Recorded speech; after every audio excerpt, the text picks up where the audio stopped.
in the spirit of New Year's resolutions, I have a story about myself. I was in my 20s. I had first quit drinking. I had put on a lot of weight, wasn't exercising, smoked like 2 packs of cigarettes a day. One day, one of my buddies who's no longer with us, his name's Danny, he asked me to meet him to go surfing. So I lived at the beach, met him at the beach access. I showed up at the beach access, no shirt. He said, "Dude, what happened to you? You have boobs."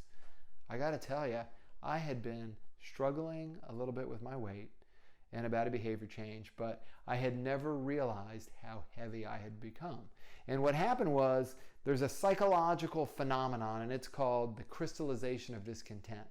That's what happened. It crystallized for me that I was actually overweight and I needed to do something about it. So I'm going to talk to you about making New Year's resolutions work.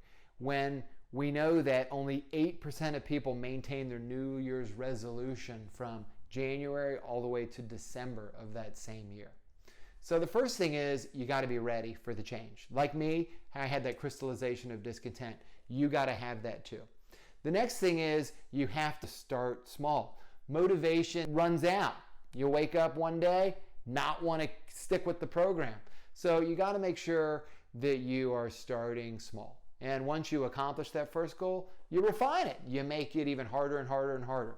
Now, the third thing is, there's got to be an intrinsic reward about the behavior. You got to make sure that you naturally and truly enjoy the behavior, like how I actually love running and working out. The fourth thing is, you want to be accountable. You want to tell people, you want to publicly proclaim that you're going to make a change. Great thing, we have social media, you can tell a bunch of people. And then I also challenge you, you want to help other people maintain their New Year's resolution, because if you're helping them do theirs, I guarantee you, it'll be easier to do yours. You keep each other accountable. You have an accountability partner, or a bunch of them on social media proclaim what you're going to change.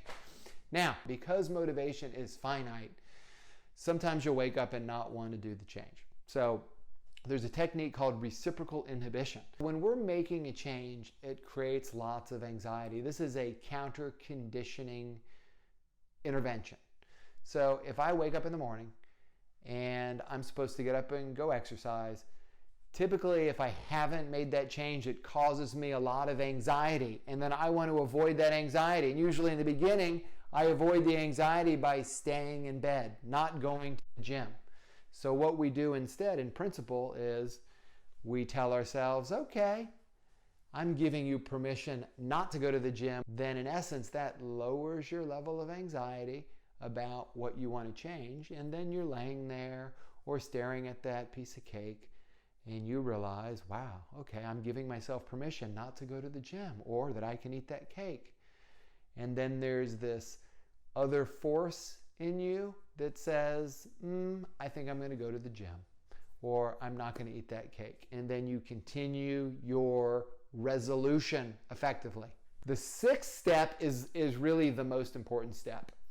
And this is really why things fail, why resolutions fail, is once people get off the track, they stop.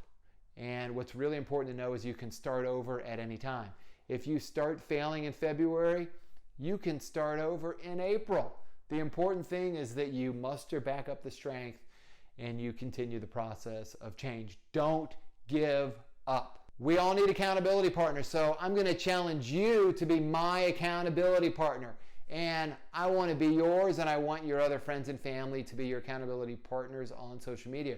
So we are all making great strides this year. The principle of Ohio is what I want to practice. It stands for only handling it once, which is something that I greatly struggle with. Doesn't matter if it's an email, doesn't matter if I'm putting something away, doesn't matter if it's a project. I'm going to get it done from start to finish as long as there's time available. I'm not putting it down and procrastinating.